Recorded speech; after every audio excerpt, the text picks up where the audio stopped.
चलिए भाई थोड़ा दोबारा देख लेते हैं एक बार।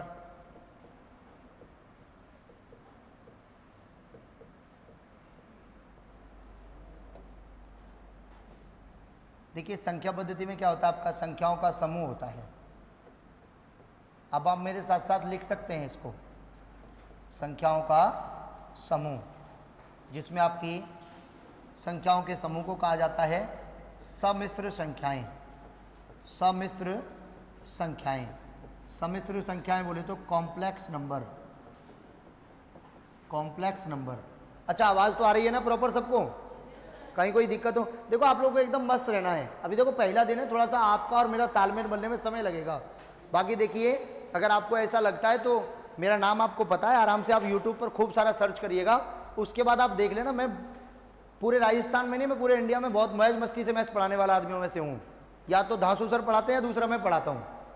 मैं मौज मस्ती के साथ पढ़ाता हूँ। अपने को ये सीरियस सीरियस समझ में नहीं आता कुछ भी कि भाई साहब गणित में तुम लिखते जाओ, मिटाते जाओ, लिखते जाओ, ऐसे थोड़ी पढ़ाया जाता है। आप लोग बोर हो जाओगे, फिर आप लोगों को वाकई में आनंद आएगा, लगेगा कि हाँ क्लास चल रही है। मस्त रहो आप लोग। अभी 1 घंटे बाद खूब बढ़िया फील होगा आपको। हम आपको यहीं बैठे बैठे सब जगह घुमा देंगे, वैसे लेके कहीं नहीं जाएंगे। देखिएगा पहली संख्या आपकी वास्तविक संख्या,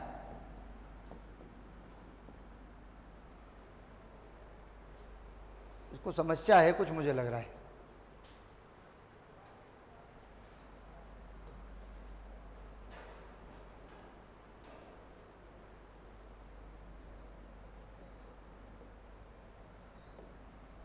वास्तविक संख्या बोले तो रियल नंबर। दूसरा था आपका अवास्तविक या काल्पनिक संख्या, अवास्तविक या काल्पनिक संख्या, जिसे हम लोग इमेजिनरी नंबर कहते हैं। ठीक है, इसकी कहीं ज़रूरत नहीं पड़ती है, तो केवल वास्तविक की पड़ती है। और वास्तविक संख्याएं आपकी 2 प्रकार की होती हैं। एक होती है आपकी परिमेय संख्या, जिसे हम लोग रेशनल नंबर कहते हैं, और एक होती है आपकी अपरिमेय संख्या। अपरिमेय संख्या जिसे इरेशनल नंबर कहा जाता है, जिसे इरेशनल नंबर कहा जाता है। ध्यान दीजिएगा बहुत अच्छे तरीके से, अपरिमेय संख्या का प्रयोग भी कंपटीशन में कहीं नहीं होता है, केवल किसका होता है? परिमेय संख्याओं का। और देखिए परिमेय संख्याओं में जब हम बात करते हैं तो ये 2 रूपों में प्राप्त होती है आपको। एक तो होती है आपकी पूर्ण संख्या के रूप में, सॉरी, एक तो होती है आपकी पूर्णांक के रूप में और एक होती है आपकी भिन्न के रूप में। पूर्णांक बोले तो इसे हम लोग इंटीजर कहते हैं, और दूसरा होता है आपका भिन्न के रूप में, जिसे हम लोग फ्रैक्शन कहते हैं। ठीक है, ये हमको पढ़ना है। और जितनी भी संख्याएं होती हैं वो सब पूर्णांक संख्या होती हैं, चाहे आपकी प्राकृतिक संख्या, पूर्ण संख्या, भाज्य संख्या, अभाज्य संख्या, सहभाज्य संख्या, अग्र संख्या। आप कहेंगे सर इतनी सारी संख्याएं होती हैं क्या? हाँ, लगभग हमको 26-27 संख्याएं पढ़नी हैं। और जैसे ही संख्याएं समाप्त होंगी टॉपिक समाप्त हो जाएगा, क्योंकि देखो नाम ही संख्या पद्धति है। मतलब संख्याओं के बारे में जहाँ जानकारी मिले, संख्याओं की प्रणाली के बारे में जहाँ जानकारी मिले, वो संख्या पद्धति कहलाती है। अब एक एक करके संख्याओं के बारे में पढ़ते हैं। यहाँ तक सबने नोट कर लिया? कर लिया ना? अभी जो नए आए हैं उनको थोड़ा देखो, लिखने में थोड़ा तेज रहिएगा आप लोग। अब कुछ लोग देखो नोट्स बनाएंगे, रेड पेन से अलग लिखेंगे, नीले से अलग लिखेंगे। कंपटीशन में नोट्स बनाने की आवश्यकता नहीं होती है। अब हेडिंग डालिए परिमेय संख्याएं।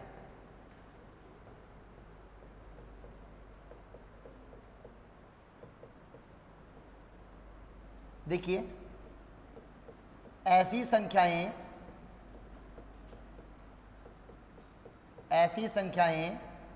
जिन्हें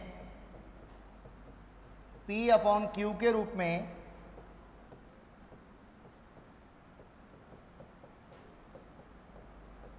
लिखा जा सके, लेकिन Q का मान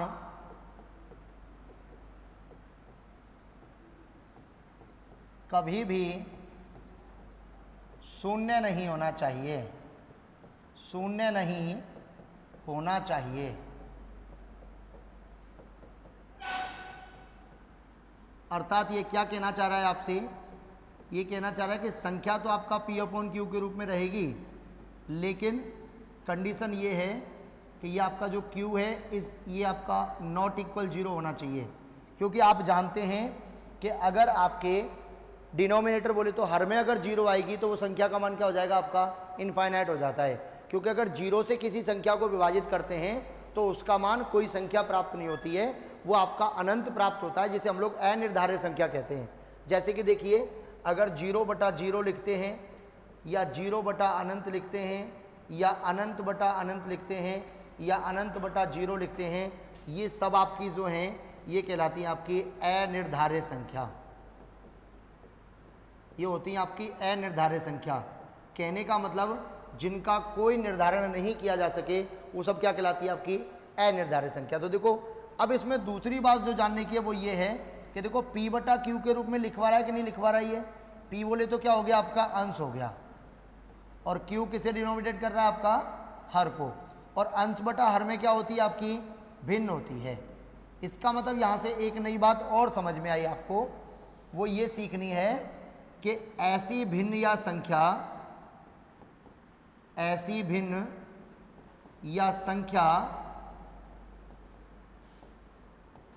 जिसका हर 0 से बड़ा या छोटा हो। कहने का मतलब बड़ा तो देखो 0 से बड़ा 1 2 3 4 5 कितना भी हो सकता है, छोटे का मतलब है माइनस में भी जा सकते हैं, -1 -2 -3 -4 -5 -6, उस प्रकार से भी हो सकता है। जैसे अगर मैं एग्जाम्पल के तौर पर लिखूं तो देखिए, जैसे देखो 5/6 7/11 3/8 -2/7 0 -3/11 -4/17 5/19 3 7 -4 -3, ये सब क्या कहलाएंगे, आपकी परिमेय संख्याएं। अब आप कहेंगे सर कि सिंगल संख्या कैसे हो गई, तो देखो जिसके नीचे कुछ नहीं होता है उसके नीचे हमेशा क्या होता है, आपका 1 होता है कि नहीं होता है। तो प्रत्येक संख्या का हर हमेशा 1 तो रहता ही है। अगर 1 से बड़ी कोई संख्या दी होती है तो उसे हम लोग लिखते हैं, वरना 1 को लिखने की आवश्यकता नहीं होती है। कहने का मतलब जितनी भी संख्या आपने देखी हैं वो सब आपकी फ्रैक्शन के फॉर्मेट में होती हैं। कोई भी संख्या आप लिख लीजिए, 4 5 6 18 20 212 215 520 830, जितनी भी संख्याएं आप लिखोगे वो सारी संख्याएं क्या होंगी, आपकी फ्रैक्शन के फॉर्मेट में तो रहेंगी, क्योंकि जिसके नीचे कुछ नहीं होता उसके नीचे क्या होता है, हमेशा 1 होता है। याद रहेगा नहीं रहेगा, यहाँ तक कोई दिक्कत किसी को, सबने नोट कर लिया। चलिए अब इसी में बात आती है आपकी, देखिए यदि पाई का मान दिया है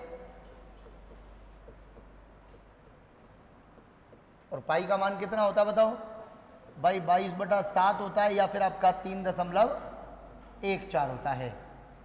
तो यह परिमेय संख्या होता है, परिमेय संख्या होता है। पाई परिमेय संख्या नहीं होती है, पाई परिमेय संख्या नहीं होती है। मतलब कहने का ये, यहां से समझ में आपको ये आया कि अगर अकेला सिंबल दे रखा है पाई तो वो तो परिमेय संख्या नहीं है, अगर पाई की वैल्यू दे रखी है वो परिमेय संख्या है। ध्यान देना है, अगर इनमें से कुछ दे रखा है तो ये तो रेशनल नंबर है, अकेला अगर पाई दे रखा है सिंबल तो ये परिमेय नहीं होता, ये आपका अपरिमेय होता है। ठीक है, क्योंकि जिसका मान नहीं निकाल पाएंगे वो सब। अब देखिए एक प्रश्न जो मैं आपसे पूछूंगा कल वापस पूछूंगा, मतलब कि 24 घंटे के बाद, क्योंकि देखिए मैं डेली आपको कुछ ना कुछ दे के जाऊंगा। पहला आज का काम आपका ये है, आपको ये बताना है कि पाई का मान 22/7 होता है। हम लोग बचपन से रटते हुए आ रहे हैं, सबने रटाना। कैसे आता है भाई? जैसे 4 × 5 क्या होता है, 20 होता है। 5 × 6 कितना होता है, 30 होता है। 8 × 10 80 होता है। तो ये भी तो कहीं ना कहीं से आया होगा ना पहली बार में, तो ये आया कैसे? अब देखो आप लोग पता क्या बताएंगे, मैं पहले ही बता देता हूँ, आपकी समस्या को पहले हटा देता हूँ। आप कहेंगे कि सर यदि वृत्त की परिधि में और वृत्त के व्यास का भाग लगाएं तो पाई प्राप्त हो जाती है, क्योंकि देखो परिधि होती है आपकी 2πr और व्यास हो जाएगा आपका 2r, r से r कट गया। भाई मैं पाई नहीं पूछ रहा हूँ, मैं ये पूछ रहा हूँ 22/7 कैसे आएगा। काम की बात तो ये है। तो एक सवाल है, अब आप जितना भी तुमको जितना जैक जुगाड़ लगाना है, जिससे धुरंधर से पूछना पूछो आराम से, लेकिन उत्तर आना चाहिए कि सर ऐसे आया। आप में से अगर कोई एक्सप्लेन कर पाएगा तो बहुत अच्छी बात है, इसका मतलब उसका भविष्य उज्ज्वल है। बाकी लोग ये ना सोचिएगा कि हमसे नहीं आया तो हम लोग कुछ कर ही नहीं सकते, सब कुछ कर सकते हैं, लेकिन कुछ चीज़ें ऐसी हैं जो सीखनी होती हैं अपने को, ठीक है। दूसरा काम भी बताएंगे, हम आपको बहुत कुछ सिखाएंगे कि 0 में 0 को डिवाइड करते हैं तो 2 कैसे आता है। अब लोग टेंशन में आ गए ना कि सर अभी तो तुम लिखाए थे 0 में 0 का भाग देकर कुछ आता ही नहीं है, निर्धार्य होता है। हम सिखा देंगे आपको, कुछ चीज़ें ऐसी हैं जो मैथमेटिक्स में बन जाती हैं। अब जैसे देखिए परिमेय संख्याओं को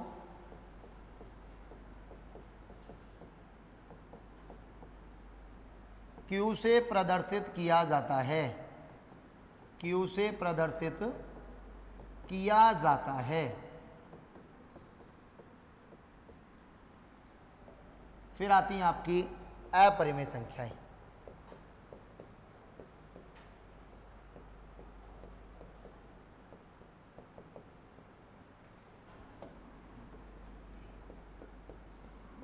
ऐसी संख्याएं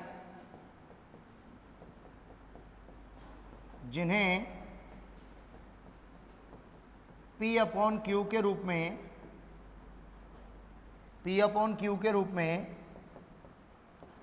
नहीं लिखा जा सकता है, जिनको हम P/Q के रूप में नहीं लिख सकें। अब मैं आपको बताया अभी कि प्रत्येक संख्या P/Q में तो होती है, क्योंकि जिसके नीचे कुछ नहीं होता उसके नीचे 1 होता है, और बाकी जिसके नीचे कुछ लिखा हुआ है वो तो ऑलरेडी P/Q में है। अब जब P/Q में लिख ही नहीं सकते तो संख्या नहीं बनेगी, ये आपकी संख्या नहीं बनेगी। इसमें दूसरी लाइन जो आपको याद रखनी है वो ये याद रखनी है कि सभी अंडर रूट में आने वाली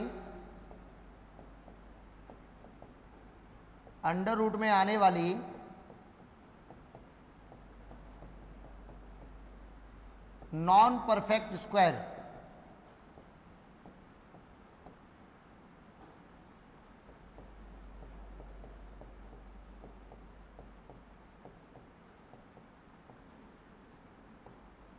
पूर्ण वर्ग ना हो, वे सभी अपरिमेय होती हैं,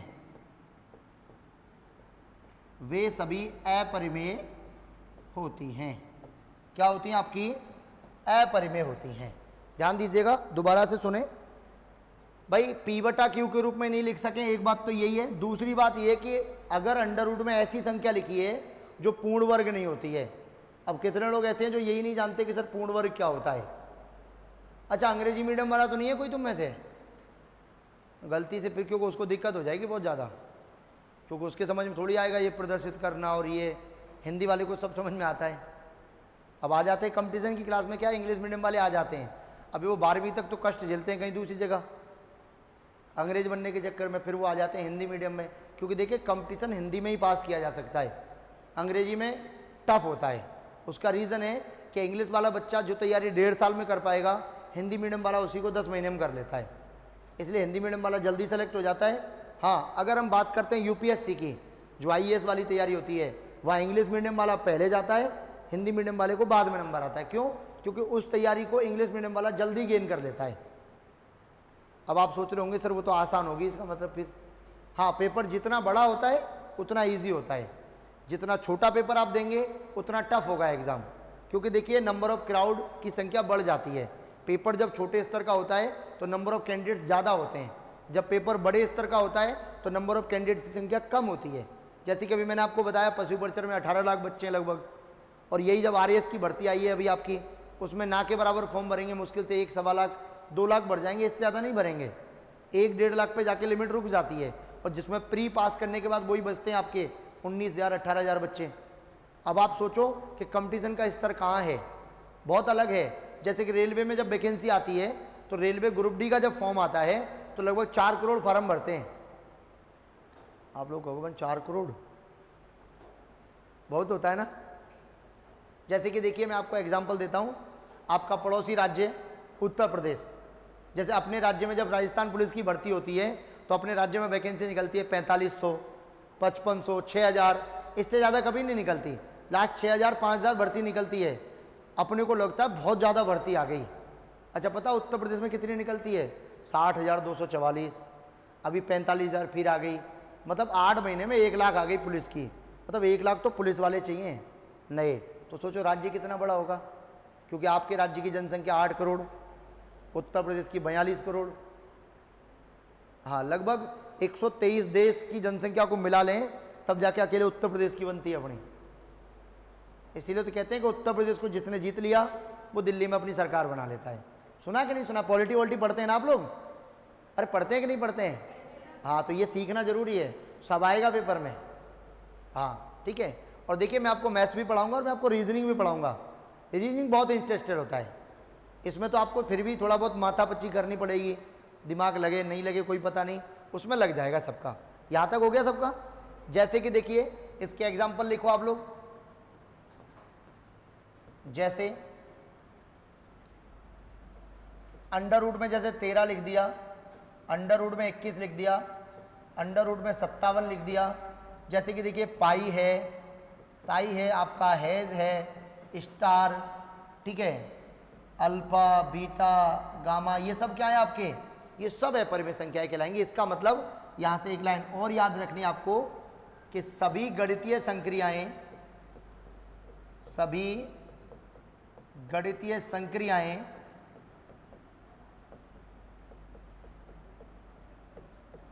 एवं चिन्ह अपरिमेय संख्या होते हैं, अपरिमेय संख्या होते हैं, अपरिमेय संख्या होते हैं। ठीक है, अपरिमेय संख्याओं को, अपरिमेय संख्याओं को क्यू नोड से प्रदर्शित किया जाता है, प्रदर्शित किया जाता है। आप इसे क्यू डैश भी कह सकते हैं, आपके ऊपर डिपेंड करता है, आपको आना चाहिए, बस इतना याद रखिए। देखो परिमेय को करते हैं क्यू से और अपरिमेय को करते हैं क्यू, वैसे बोलने में इसको क्यू नोड बोलते हैं अपन, ठीक है। आप इसे क्यू डैश भी बोल सकते हैं, कोई बड़ी चीज़ नहीं है, लिखना आना चाहिए आपको। क्योंकि अगर पूछने को आ गया कि भाई निम्न में से अपरिमेय संख्या को किस सिंबल से रिप्रेजेंट करेंगे, तो आपको पता होना चाहिए कि ऐसा होता है। और कंपटीशन में सबसे बड़े फायदे की चीज़ जो आप लोग अपने कॉलेज में स्कूल में पढ़े हैं उससे डिफरेंट होता है। कंपटीशन में आपसे कोई नहीं पूछने आएगा कि तुम्हारा बी क्यों आया है, सही है मतलब, तो फिर आपसे कोई नहीं पूछेगा कि बी, सी, ए, डी जो भी आया आपका, आपने अगर OMR में भर दिया और आपका अगर ए आंसर सही है तो वो तुमसे ये नहीं पूछेगा पलट के नौकरी लगने के बाद कि भाई साहब कैसे हुआ था, उसको कोई मतलब नहीं है। कॉलेज में पूछा जाता है ना कि कैसे लिख दिया तुमने, बताना एक बार, थोड़ा दोबारा से बताओ इसे एक्सप्लेन करके। अभी हो सकता है बड़े भाई से या किसी से नकल तो कर ली, अपने को आता ही नहीं है। उधर कंपटीशन में आप किसी की नकल कर लो, कोई दिक्कत नहीं, सही होना चाहिए बस। फिर आपसे कोई पूछने वाला नहीं है कि ये माही नदी क्यों निकली इधर से, निकल गई ना बस, सही हो गया। अब कोई मना नहीं करेगा आपसे।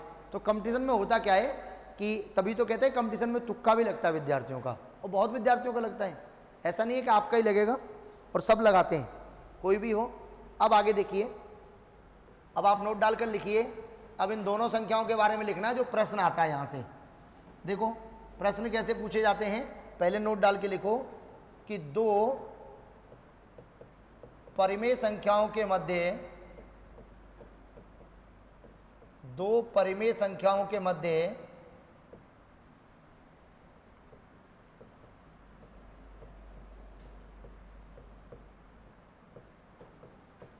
अनंत परिमेय संख्याएं होती हैं, अनंत परिमेय संख्याएं होती हैं।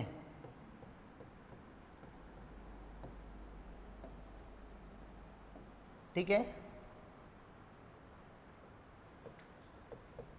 दो अपरिमेय संख्याओं के मध्य दो अपरिमेय संख्याओं के मध्य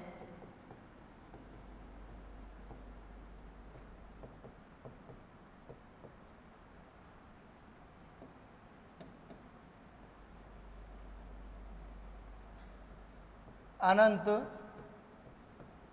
परिमेय और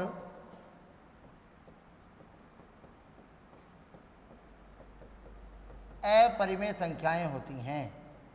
परिमेय और अपरिमेय संख्याएं होती हैं।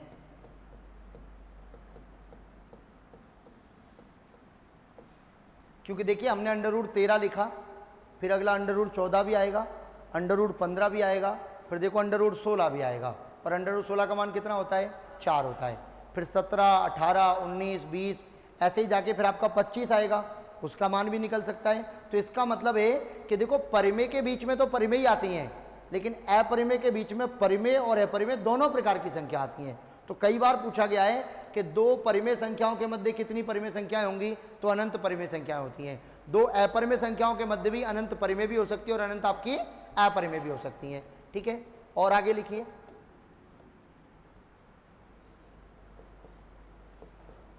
किन्हीं भी दो परिमेय संख्याओं का योग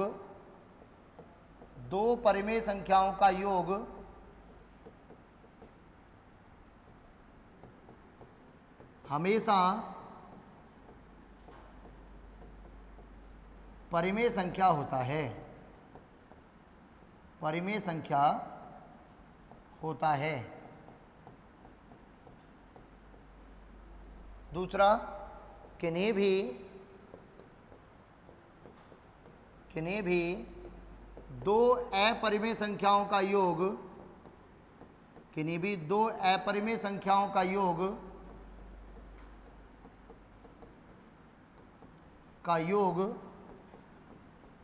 हमेशा अपरिमेय संख्या होता है। अपरिमेय संख्या होता है। अपरिमेय संख्या होता है। अगर परिमेय को जोड़ेंगे तो परिमेय प्राप्त होगी, और अपरिमेय को जोड़ेंगे तो कैसी प्राप्त होगी? आपकी अपरिमेय संख्या प्राप्त होगी। ठीक है, यहां तक कोई दिक्कत किसी को? ये तो था आपका परिमेय और अपरिमेय। अब देखो प्रश्न कैसे पूछा जाएगा। प्रश्न लिखिए आप लोग।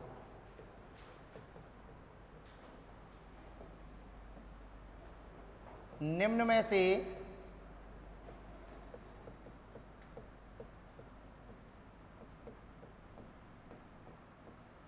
कौन सी संख्या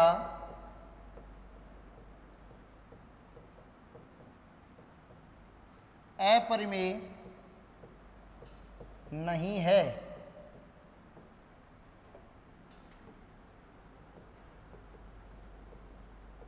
√57/100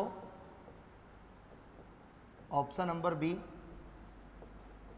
√61/100 ऑप्शन सी। √64/400 और ऑप्शन डी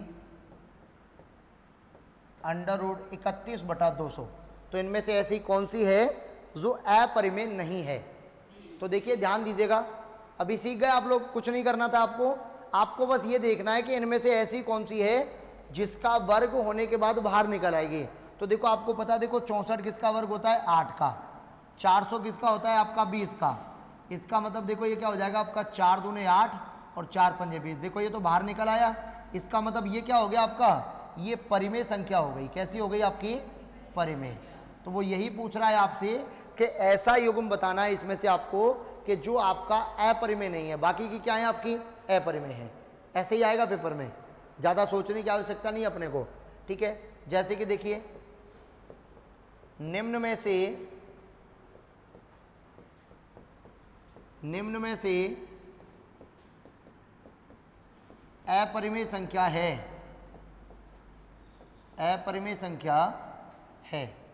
अब देखिए आपके ऑप्शन ए √ में 1024, ऑप्शन बी √ में 729, ऑप्शन सी √ में 529, और ऑप्शन डी अंडर रूट में 343। अब कुछ लोग तो ऐसे होंगे जिनको वर्ग याद ही नहीं है। अच्छा ईमानदारी से बताओ कितने लोग ऐसे हैं जिनको 40 तक वर्ग याद हैं? कोई है आप में से? 30 तक? मतलब इतनी बड़ी क्लास में एक दो ही लोगों को याद है 30 तक? तो देखो तुम्हारा पहला काम आज घर जाने के बाद कि देखो 1 से लेकर 30 तक तो आपको वर्ग याद होने चाहिए और 1 से लेकर 20 तक आपको घन याद करने हैं। देखो कंपटीशन की क्लास में पिटाई नहीं होती है लेकिन बेइज्जती खूब होती है। कॉलेज वॉलेज में स्कूल में पिटाई होती है, कंपटीशन में पिटाई नहीं होती है, बेइज्जती होती है। और मैं खूब सारी कर देता हूँ कभी कभी। याद रखना, ये याद करके लाने हैं आपको। सब याद करके लाएंगे ना पक्का? किसी से पूछ लो आराम से, तुम कहोगे मन के यार फंस गए इधर आके अपन।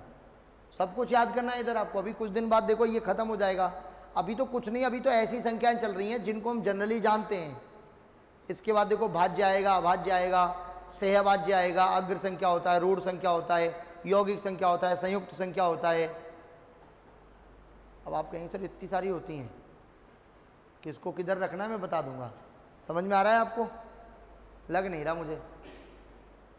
तुम एकदम ऐसे बैठे हो मस्ती से जैसे बाबा रामपाल की कथा चल रही है। बढ़िया सुन लेते हैं फिर चले जाएंगे। ठीक है, यहाँ तक हो गया। तो आंसर क्या आएगा आपका? क्योंकि देखो 343 जो है वो क्यूब तो होता है लेकिन वर्ग नहीं होता है। देखो ये 32 का वर्ग होता है, ये आपका 27 का होता है, ये आपका 23 का वर्ग होता है और ये वाला जो है ये 7 का क्यूब होता है। ये स्क्वायर नहीं होता किसी का, ये क्यूब होता है 7 का। और जब तक क्यूब है तो फिर आपको यहाँ क्या लिखना चाहिए था? 3, तब तो ये बाहर निकल आता। अभी ये बाहर नहीं निकलेगा। ठीक है, आगे देखिए। फिर आता है आपका प्राकृत या प्राकृतिक संख्या। असली कहानी यहां से स्टार्ट होती है आपकी। नेचुरल नंबर सबसे बड़ी संख्या है ये आपकी पूरे उसमें टॉपिक में। लगभग 2 या 3 दिन में जाके पूरी होती है ये। इसका ओवरव्यू समझते हैं पहले। प्राकृतिक संख्या, देखिए ऐसी संख्याएं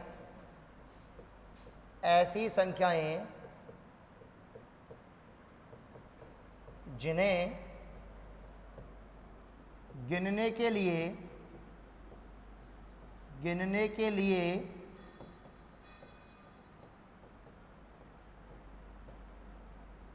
प्रयुक्त किया जाता है। मतलब जिनको गिनने के लिए प्रयोग करते हैं वो संख्याएं क्या कहलाती हैं आपकी?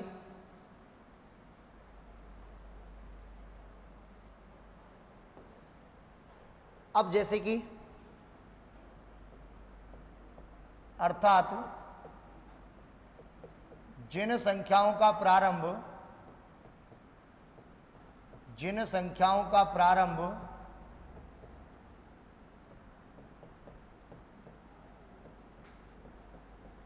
एक से होता है एवं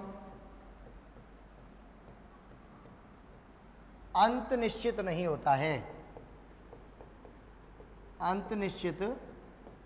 होता है,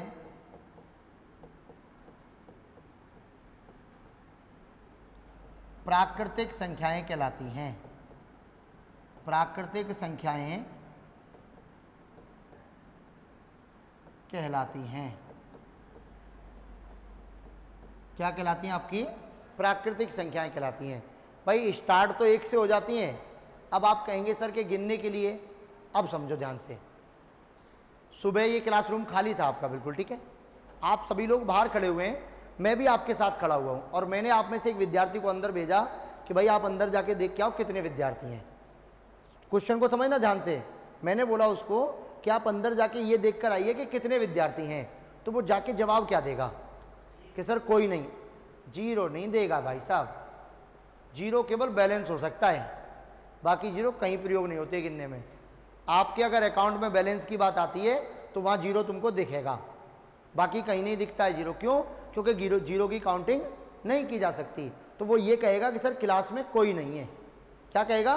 क्लास में कोई नहीं है। क्यों? क्योंकि आप अच्छी तरह जानते हैं कि अगर क्लास में कोई होता तो वो काउंटिंग बताता कि 1 बच्चा है, 2 बच्चे हैं, 3 बच्चे हैं। वो ऐसे थोड़ी कहेगा सर 0 बच्चा है। भाई 0 है इसका मतलब गिनती तो है, और गिनती है तो इसका मतलब बच्चा भी है। अब बताओ 0 बच्चे होते हैं क्या? नहीं। देखो या तो तुम्हारा ये नंबर आएगा जनगणना के टाइम पे, जब वहाँ हम लोग आंकड़ों में शून्य लिख सकते हैं, क्योंकि जब किसी चीज़ को आंकड़ों के तौर पर गिना जाता है तो शून्य लिखा जाता है, या फिर हम लोग अकाउंट में काउंट करते हैं तब 0 काउंट होती है, वरना 0 की काउंटिंग नहीं होती है। इसके बाद आपको थोड़ी तकलीफ होगी, जब हम पूर्ण संख्या पढ़ेंगे तो हम उसमें पढ़ेंगे कि यदि प्राकृतिक संख्याओं में शून्य को शामिल कर लिया जाए तो ये संख्याएं क्या हो जाती हैं? आपकी पूर्ण हो जाती हैं। ये संख्या क्या हो जाती हैं? आपकी पूर्ण हो जाती हैं। तो इसका मतलब हमको ये पता चलता है, इसका मतलब कि आज से पहले तो ये अपूर्ण थी। अब मैं आपसे प्रश्न पूछूंगा, ध्यान रखना है आपको बहुत अच्छे तरीके से। ये हो गया आपका प्राकृतिक संख्याएं। फिर अगली बात यहाँ जो आती है वो ये आती है कि देखिए प्राकृतिक संख्याओं को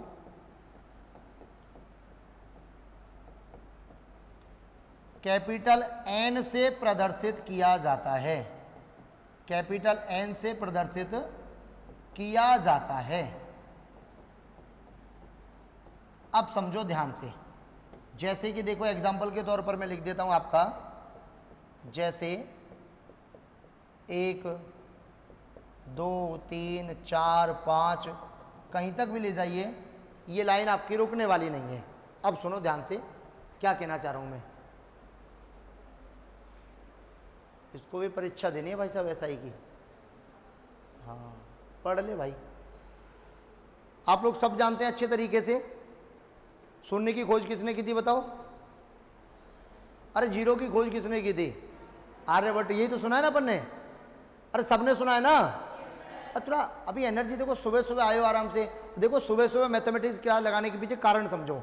सुबह सुबह मैथमेटिक्स क्लास लगाने का कारण ये है कि आप एकदम फ्रेश माइंड से घर से आते हैं और रिफ्रेश माइंड से मैथमेटिक्स पढ़ो, दिमाग में एकदम बैठ जाएगी। जब आप 2-3 घंटा हिस्ट्री पढ़ लोगे अकबर वकबर को, फिर भूल जाओगे तुम, क्योंकि हिस्ट्री में तो यही आएगा, अलाउद्दीन खिलजी, अकबर, झांसी की रानी लक्ष्मीबाई, ये उल्टा सीधा युद्ध करवाएंगे मास्टर फालतू में आपसे। उसके बाद हो जाता है दिमाग एकदम। और फिर दूसरा टीचर बताएगा कि देखो ये मैनाल की पहाड़ी, और ये पहाड़ी से ऐसे जल उतर गया, इधर ये नदी उतर गई। उसके बाद फिर तुमसे कहेंगे चलो गणित पढ़नी है, तुम कहोगे आप ना आएगी सर समझ में, तो पहले ही पढ़ लो, एकदम फ्रेश माइंड में पढ़ो। उसके बाद तुमको जो पढ़ना है, जिधर से जो एंट्री करानी है वो कराओ। तो आपने सबने सुना कि आर्यभट्ट ने 0 की खोज की थी कि नहीं की थी? तो आर्यभट्ट का जमाना है आपका 436 ईस्वी वाला, मतलब कि मानव जाति में, क्योंकि देखो गणतज्ञ है जो आप लोग और हम लोग जो मानव हैं उसी प्रजाति का आदमी है।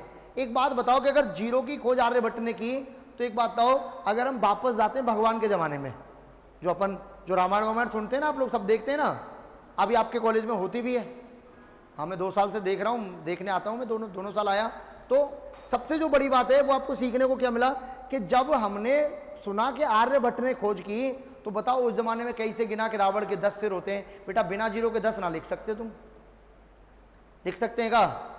कैसे लिखा कि श्री श्री 1008 श्री, ऐसे नाम सुना ना, ये फलाना बाबा 1008 श्री, 33 करोड़ देवी देवता। अब करोड़ में सारा 7 0 आती हैं, अपने को एक नहीं पता। एक तो हमको कौन बताया था? आर्यभट्ट बताया। तो लफड़ा है कि नहीं? अब समझो ध्यान से कि जब हमको ये सिखाया गया आज तक कि आर्यभट्ट ने खोज करी, नहीं, गलत सिखाया गया है। किताबों में भी गलत ही लिखा हुआ है, हम लोग पढ़ते हुए आ रहे हैं खूब अच्छे तरीके से।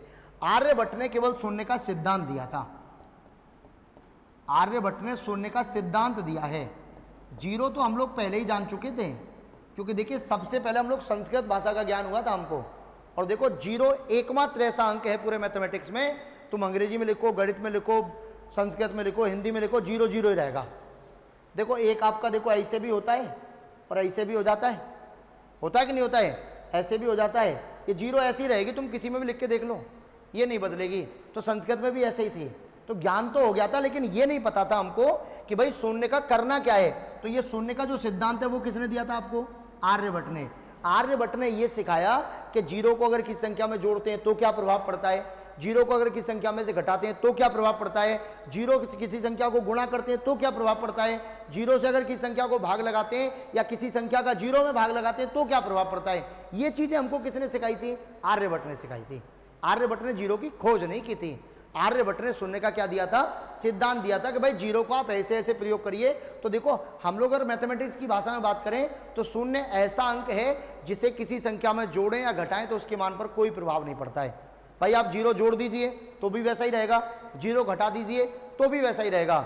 अगर किसी अंक से पहले लगाया जाता है उसका मान अपरिवर्तित रहता है, अगर किसी अंक के पीछे लगा देते हैं तो मान 10 गुना हो जाता है। जैसे देखो 0 1 लिखो तो ये तो 1 हो चाहे 0 हो एक ही बात है, लेकिन जैसे ही इसके पीछे रखोगे आप देखो कितना हो गया ये इसका 10 गुना।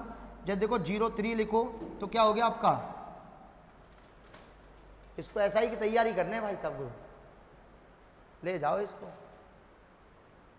अब ये तुम जाला ऐसे लगवा दिए एकदम बढ़िया बढ़िया, क्या बताएं हम। तो देखो कितना हो गया ये आपका 10 गुना हो गया कि नहीं हो गया। अब सुनो ध्यान से, जब ये 10 गुना हो गया फिर शून्य क्या कहती है कि देखिए अगर आप मेरे से चिपकने की कोशिश करेंगे मतलब गुणा करेंगे तो आप हम जैसे हो जाओगे। जीरो से आप किसी का गुणा कर लीजिए क्या हो जाता है, 0 होता है। जीरो ये कहती है कि यदि आप मेरे नीचे आने की कोशिश करेंगे तो भी आप मेरे जैसे हो जाएंगे। इसका मतलब आपने देखा होगा शून्य में अगर किसी संख्या का भाग लगाते हैं तो मान कितना आता है आपका, शून्य प्राप्त होता है। लेकिन अगर तुम होशियारी किए और अगर मेरे ऊपर आने की कोशिश किए साला तुम्हारा नामो निशान मिट जाएगा। क्योंकि देखो अगर हम लोग 6 में 0 का भाग देंगे तो क्या आएगा आपका, अनंत आएगा। अभी खत्म कर दिया इसने, कहीं का नहीं छोड़ा इस आदमी को। तो देखो ये सिद्धांत किसने दिया था आपका, आर्यभट्ट ने।